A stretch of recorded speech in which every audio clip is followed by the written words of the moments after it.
Selamat pagi semuanya, bagaimana kabarnya? Semoga kalian dalam lindungan Tuhan dan sehat-sehat selalu. Untuk kelas 9, kita akan coba untuk membahas ya, kisi-kisi untuk penilaian akhir semester 1, khususnya pendidikan agama Kristen dan budi pekerti.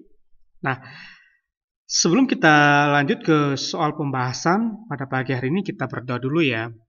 Ambil sikapnya masing-masing. Berdoa dimulai. Allah Bapa yang kami sembah, yang kami kenal di dalam nama Tuhan kami Yesus Kristus. Kami bersyukur Tuhan untuk pagi hari ini, untuk kasih setiamu di dalam kehidupan kami. Kami kelas 9 akan membahas untuk kisi-kisi daripada soal pendidikan agama Kristen. Kami serahkan Tuhan dari awal, pertengahan, bahkan hingga akhirnya ke dalam tangan-Mu. Kami yakin percaya Engkau Allah memberkati kehidupan kami. Di dalam nama Yesus kami sudah berdoa. Yang percaya katakan amin. Baiklah, untuk kelas 9 kalian boleh lihat di buku paket kalian kira-kira ya, selama nanti pembahasan kalian boleh kira-kira memberikan tanda ya ke buku paket kalian supaya apa? Supaya ketika kalian nanti belajar ketika menghadapi ulangan sudah ada kira-kira tanda atau kalian garis bawahi bahwa ini kira-kira soal yang keluar ya. Bisa saja soalnya sama, bisa saja soalnya berbeda dengan yang nanti. Tetapi bukan berbeda jauh, tetapi kira-kira bagian mana yang akan keluar ya. Siap ya untuk kelas 9. Baiklah, untuk kelas 9 kita akan masuk ke pembahasan soal kita pada pagi hari ini. Nah, Bapak hanya satu kali membaca pertanyaan dan satu kali membaca jawaban pilihan. Kita lanjut nomor 1. Perpecahan yang terjadi di kota Korintus adalah A. Ketika anggota jemaat tidak hidup saling berbagi dengan sesama anggota jemaatnya. B. Ketika anggota jemaat di sana membangga-banggakan diri berdasarkan karunia-karunia roh yang mereka miliki. C. Ketika anggota jemaat tidak saling peduli antara satu anggota jemaat dengan anggota jemaat yang lain. D. Saling berebut menjadi pemimpin bagi jemaatnya. Nomor 2. Gereja yang terakhir berkembang di Indonesia adalah A. Karismatik, B. Advent, C. Mormon, D. Gereja Ortodoks yang berasal dari Timur Tengah, Suriah, dan Yunani. Nomor 3. PGI adalah singkatan dari A. Persatuan Gereja-Gereja Indonesia, B. Persekutuan Gereja-Gereja di Indonesia, C. Pemersatu Gereja-Gereja Indonesia, D. Perserikatan Gereja-Gereja Indonesia. Nomor 4. Nah, kekristenan berkembang di Indonesia pada abad yang ke-16 bersama bangsa Portugis dan Belanda. Nah, Portugis membawa nama gereja dan Belanda gereja A. Protestan dan Katolik, B. Katolik dan Protestan, C. Gereja Hindia dan Protestan, D. Protestan dan agama baru. Nomor 5. Di bawah ini yang berwenang khusus untuk pemberitaan dalam bahasa Yunani kerugma atau khotbah adalah A. Pendeta, guru Injil, penginjil semua orang. B. Guru Injil, diaken, penasehat. C. Guru Injil, penatua dan pendeta. D. Semua jawaban benar.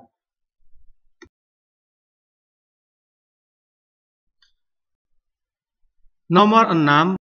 Namun sejak pertama kali orang-orang Kristen berkumpul pada hari Minggu untuk memperingati hari kebangkitan Tuhan Yesus Kristus. Bila pada awal mereka merayakan Sabat, lama-kelamaan pertemuan hari Minggu ini menjadi hal yang paling penting dan utama. Hari Minggu dikenal dengan istilah A. Hari istirahat, B. Hari Tuhan, C. Hari pemberhentian, D. Hari Sabat. Nomor 7. Jemaat Kristen mula-mula menata peribadahan mereka sesuai dengan tata ibadah orang Yahudi. Tata ibadah tersebut dengan istilah A. Liturgika, B. Liturgi, C. Liturgos, D. Liturmos. Nomor 8. Hari Minggu dalam bahasa Portugis adalah A. Domingo, B. Domingo, C. Sabminggu, D. Domingo. Ya.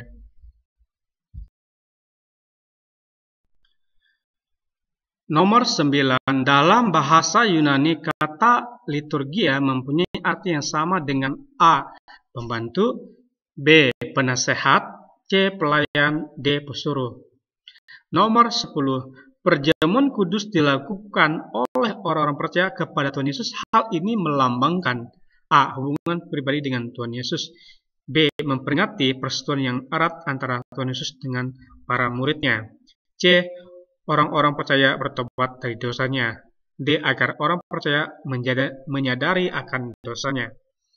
Nomor 11, kata koinonia sendiri mengandung arti yang jauh lebih mendalam daripada sekedar persekutuan. Jadi koinonia artinya A. Persekutuan, berbagi, dan hubungan yang erat, B. Persekutuan, berbagi, dan hidup mandiri, C. Persekutuan, berbagi, dan ingat Tuhan, D. Persekutuan, berbagi, dan cinta Tuhan. Nomor 12, tugas utama gereja dalam memperjuangkan hak asasi manusia atau HAM dapat dilakukan dengan cara A. Dalam tugas dan pelayanan gereja tidak boleh membeda-bedakan orang berdasarkan tingkat kastanya. B. Dalam tugas dan pelayanan gereja perlu lebih teliti lagi. C. Dalam tugas dan pelayanan gereja perlu meningkatkan kedisiplinan kepada anggota pelayanan gereja agar lebih maksimal. D. Dalam tugas dan pelayanan gereja lebih fokus pada orang miskin. Nomor 13. Dalam pergaulan bebas, anggap saja free sex atau seks di luar nikah yang saat ini maraknya terjadi dalam pergaulan remaja saat ini. Sebagai remaja Kristen, salah satu tindakanmu yang nyata untuk menghindari persoalan di atas dengan cara A. Bergaul dengan semua orang, B. Bergaul dengan orang-orang pilihan, C. Berteman dengan semua orang, D. Membatasi diri dalam sebuah pergaulan yang tidak terkendali. Nomor 14. Di India ada sekelompok orang yang disebut Dalit. Mereka adalah A. Orang-orang yang tidak berkasta dan tidak boleh disentuh karena dianggap najis, haram, dan bisa menyebabkan noda pada diri orang yang melakukannya. B. Orang-orang yang tidak mempunyai identitas yang jelas dalam masyarakat. C. Orang-orang miskin. D. Orang-orang yang tidak hak untuk berpendapat di muka umum. Nomor 15. Ketika seorang siswa atau siswi menyontek pada saat dia tidak bisa mengerjakan soal-soal ujian yang sedang dihadapinya, maka siswa tersebut sudah melakukan dosa mencuri atau mengambil sesuatu yang bukan menjadi haknya. Hal tersebut dilakukan oleh siswa atau siswi karena manusia lebih cenderung tidak takut titik daripada takut sama titik A. Manusia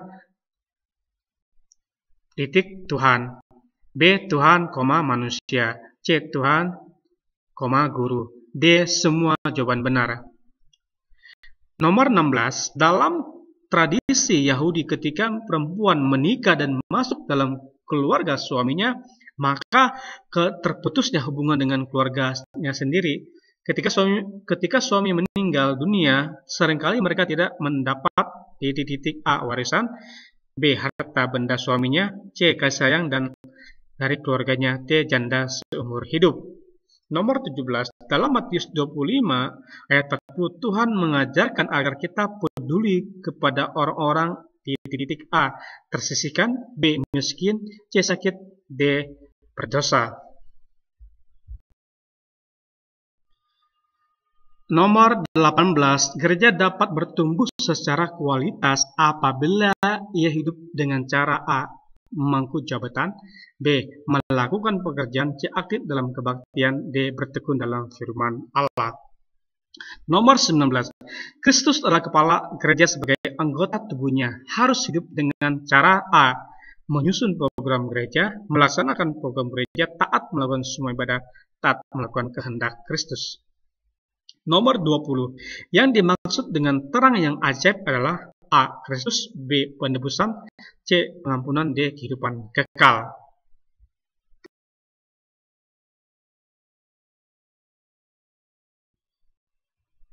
Puji nama Tuhan untuk pembahasan kisi-kisi untuk kelas 9.